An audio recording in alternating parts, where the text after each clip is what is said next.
It's a story that almost feels like a modern-day myth, a cautionary tale spun from the glowing threads of the internet itself.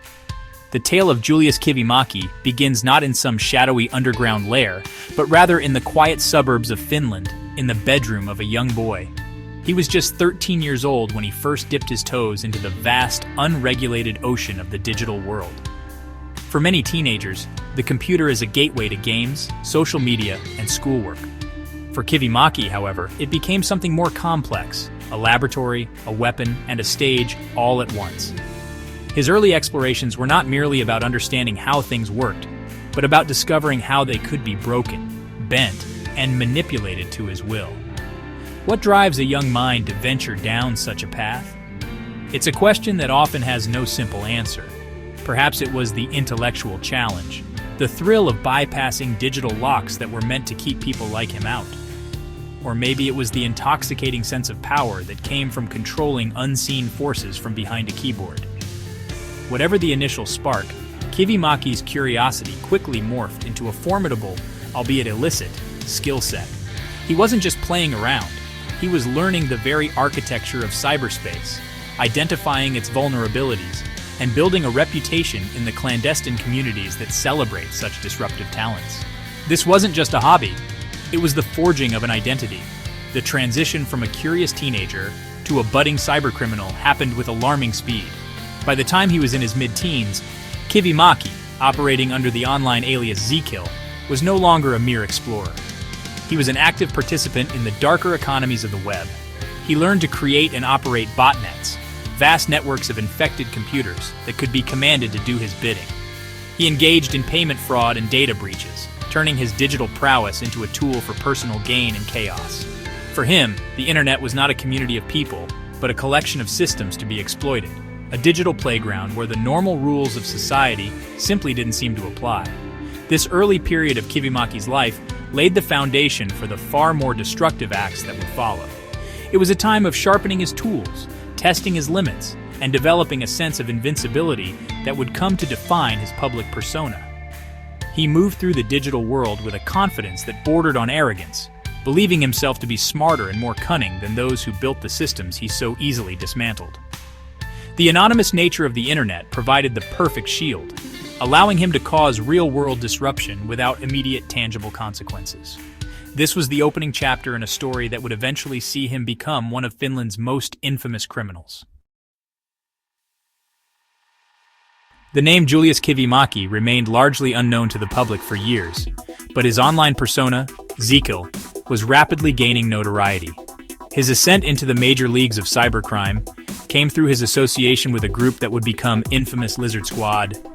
This was not a sophisticated, state-sponsored hacking collective, but rather a loose-knit band of young, attention-seeking provocateurs.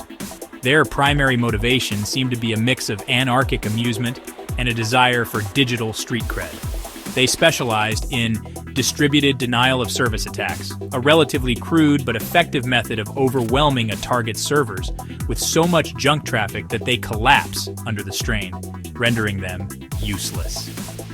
It was during the Christmas holiday season of 2014 that Lizard Squad, with Kivimäki as a key member, launched their most audacious attack.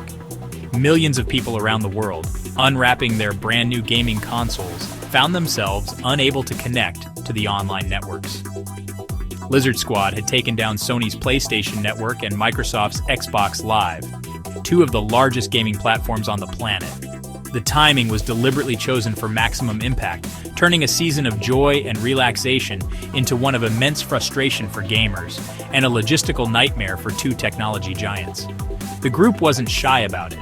They bragged openly on social media, reveling in the chaos they had created. The chaos was not just for fun, it was also a marketing ploy. Lizard Squad used the high-profile attacks to promote their own commercial DDoS for hire service, a tool that allowed anyone with a few bitcoins to launch similar attacks against targets of their choosing.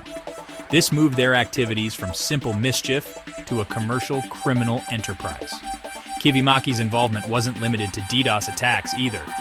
He engaged in a particularly nasty form of harassment known as swatting, making a false bomb threat against an airplane carrying the then president of Sony Online Entertainment. The flight was diverted, demonstrating a chilling willingness to cause real-world panic and danger far beyond the digital realm.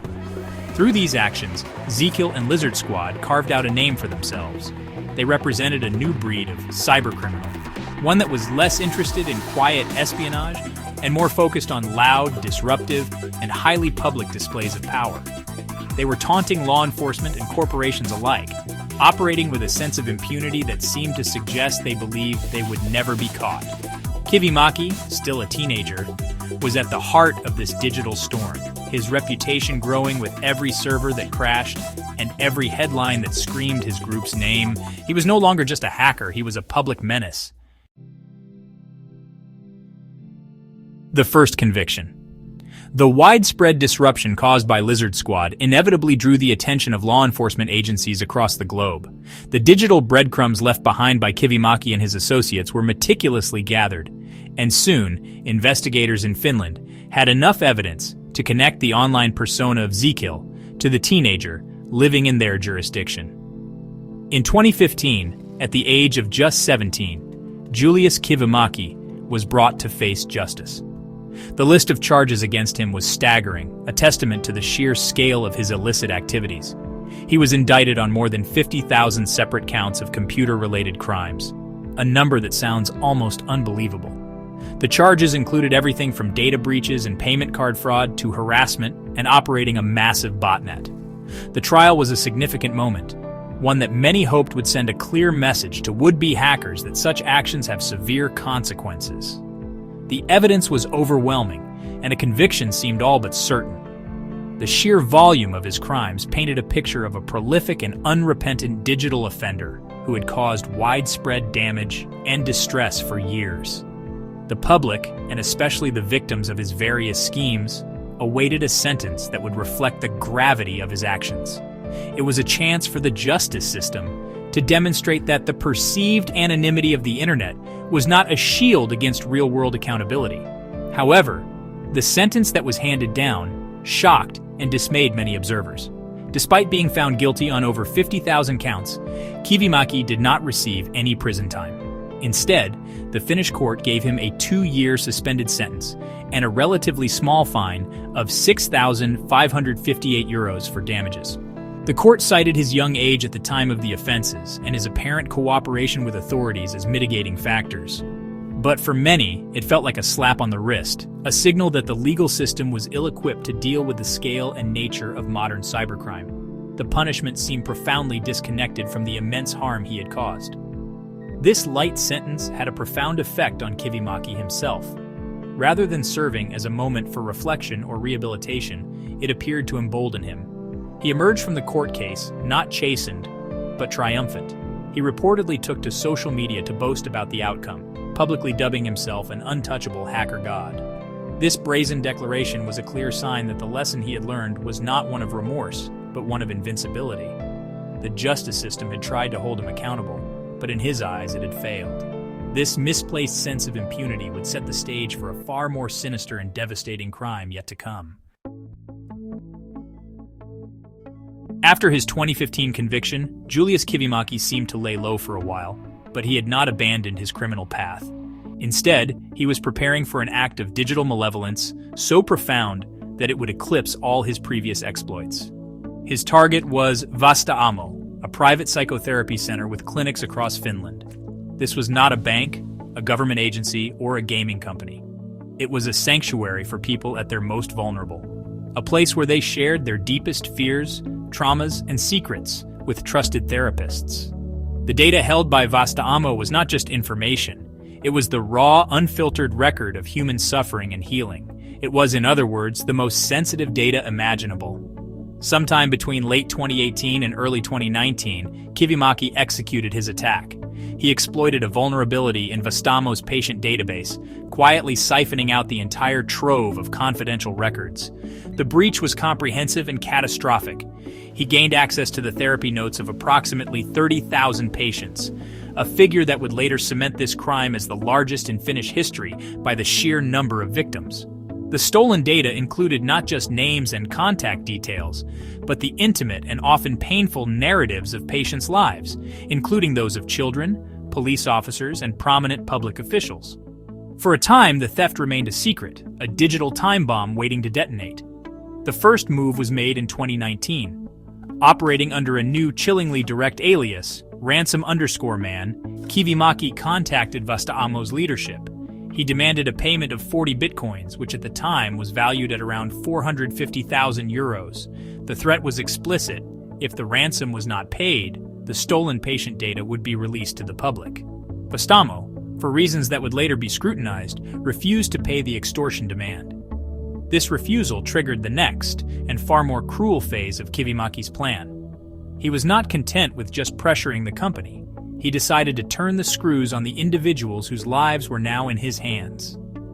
This decision marked a terrifying escalation in the world of cybercrime. While data breaches had become common, the weaponization of highly personal therapeutic records against individual victims was a new and horrifying frontier. Kivimäki began by publishing a portion of the stolen data on the dark web, proving he had the information and was willing to use it. This was a calculated move designed to create panic and demonstrate his resolve. He was no longer just a hacker causing technical disruption. He had become a digital terrorist, holding the psychological well-being of tens of thousands of people hostage in exchange for money. The stage was set for an unprecedented national crisis. Once Vastamo refused to pay the ransom, Julius Kivimäki unleashed the full horror of his scheme directly upon the victims. He shifted his extortion efforts from the corporation to the individuals themselves. Using the contact information he had stolen, he began sending personalized blackmail emails to thousands of Vastamo's patients. The messages were cold and clinical. Pay a ransom, typically between 200 and 500 euros in cryptocurrency, or your most private and sensitive therapy notes would be published online for the world to see. For around 22,000 people, this digital threat became a terrifyingly real and personal crisis, invading the sanctity of their inboxes and their minds. The impact on the victims was immediate and devastating. People who had sought help for depression, anxiety, addiction, and trauma were now being tormented by the very records of their vulnerability. The content of these notes was deeply personal, detailing family conflicts, personal failings, and moments of intense emotional distress. The threat of their exposure was a form of profound psychological torture. Many victims described feeling a sense of shame, fear, and utter violation. The place they had gone to for healing had become the source of their persecution. The crime was particularly cruel because it preyed on the trust that is fundamental to the therapeutic process. The Vastamo breach quickly spiraled into a national trauma for Finland. The sheer number of victims meant that nearly everyone in the small Nordic country knew someone who was affected or was affected themselves. It dominated news headlines and public conversation for weeks. The Finnish government set up crisis hotlines and support centers to help the victims, but the emotional damage was immense and widespread. The breach exposed the fragility of digital privacy in the most brutal way possible. Tragically, the psychological pressure proved too much for some, and at least one suicide has been publicly linked to the data leak and subsequent extortion campaign. A stark reminder of the real-world consequences of digital crimes. This event was more than just a data breach. It was a collective wound inflicted upon the Finnish psyche. It eroded public trust in digital services, particularly in the healthcare sector, and forced a nationwide reckoning with the importance of cybersecurity. The story of Vastamo became a symbol of the worst-case scenario, where a faceless criminal could reach into the most private corners of a person's life and use their pain against them for profit. Kivimäki, the so-called Ransom_Man, had not just stolen data, he had stolen people's sense of safety and peace of mind on an unprecedented scale, leaving a lasting scar on an entire nation. As the Vastamo scandal exploded into a national crisis in Finland, an intensive international manhunt for Ransom_Man was already underway. Investigators began the painstaking work of piecing together the digital clues left behind. They traced the server usage, the specific pseudonyms used on hacking forums, and the flow of Bitcoin payments. A critical piece of evidence was an encryption key that Kivimäki had used in his communications. Slowly, but surely, the evidence began to point in a familiar direction towards Julius Kivimäki, the untouchable hacker god who had seemingly escaped serious punishment years before. His digital fingerprints were all over this new, far more heinous crime. By October 2022, Finnish authorities had built such a strong case that they formally charged Kivimäki in absentia. He was now an internationally wanted fugitive. An arrest warrant was issued, and his name was added to Europol's most wanted list. Kivimäki, however, had gone to ground, using his skills to evade capture. He was living under a false identity, moving across Europe to stay one step ahead of the law. For months, his whereabouts remained a mystery, and it seemed as though he might once again slip through the cracks, leaving his tens of thousands of victims without any sense of justice or closure. The breakthrough came from an unexpected and almost mundane source. In February 2023, French police responded to a routine call about a domestic disturbance at an apartment in Courbevoie, a suburb of Paris. When they arrived, they encountered a man who presented them with a fake Romanian identification card. The officers were not convinced. Standard procedure led them to run his fingerprints through their databases, and the results came back with a match that lit up law enforcement systems across the continent. The man they had in custody was not some unknown individual. He was Julius Kivimäki, one of Europe's most sought-after fugitives. His run from the law was over. The capture in France was not the result of a dramatic high-tech chase, but of a simple police check that unraveled his fabricated identity. It was a fittingly anticlimactic end to his time on the run. The untouchable hacker god had been brought down not by a rival hacker or a sophisticated cyber operation, but by old-fashioned police work. His arrest sent a wave of relief through Finland, particularly among the victims of the Vastaamo breach. The man responsible for their torment was finally in custody, and the long journey towards accountability could at last begin. Following his arrest in France, the legal process to bring Julius Kivimäki to justice in Finland began immediately. The extradition was swift, and he was soon back on Finnish soil, this time not as a cocky teenager, but as a man facing the full weight of the country's legal system. The charges against him were monumental, reflecting the unprecedented scale of the Vastaamo crime. He faced charges of aggravated data breach, aggravated blackmail, disseminating information that violates personal privacy, and a staggering 20,745 counts of attempted aggravated extortion. The trial was one of the most closely watched in Finnish history, representing a critical test of the justice system's ability to handle a crime of this magnitude. Throughout the trial, the prosecution laid out the extensive digital evidence that linked Kivimäki to the breach and the subsequent blackmail campaign. They detailed how his IP address, his use of specific servers, and financial transactions involving Bitcoin all pointed directly to him. The defense argued that the evidence was circumstantial, but the sheer volume of corroborating details painted a compelling picture of his guilt. The court heard testimony that illuminated not just the technical aspects of the crime, but also the profound human suffering it had caused. The trial was not just about convicting a hacker, it was about acknowledging the pain of his thousands of victims. In April 2024, the verdict was delivered. Julius Kivimäki was found guilty on all major counts.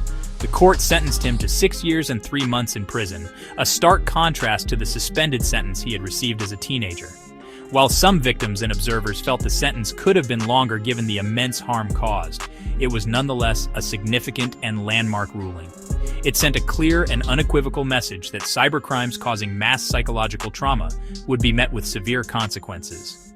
The era of the untouchable hacker god was definitively over, replaced by the reality of a prison cell. The conviction was a moment of catharsis for many, but the story was not entirely over.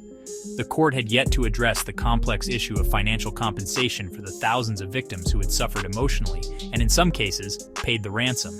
The legal and logistical challenge of processing these claims was immense, and as of May 2024, it remained an unresolved chapter in the Vastaamo saga.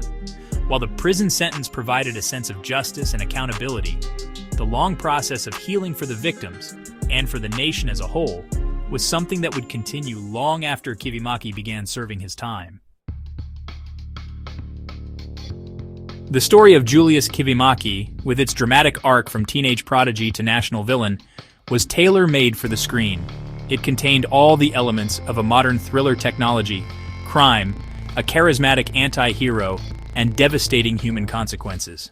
It was inevitable that his life and crimes would become the subject of intense media scrutiny, and, eventually, in-depth documentary storytelling. The case captured the public imagination not just in Finland, but internationally, serving as a powerful case study in the evolution of cybercrime and the vulnerabilities of our increasingly digital lives. His story was a dark mirror reflecting the anxieties of our age. The media coverage followed him at every stage, from his early exploits with Lizard Squad to the shocking revelations of the Vastaamo breach. Security journalists like Brian Krebs had been tracking Zekil for years, documenting his taunts and his escalating criminal behavior.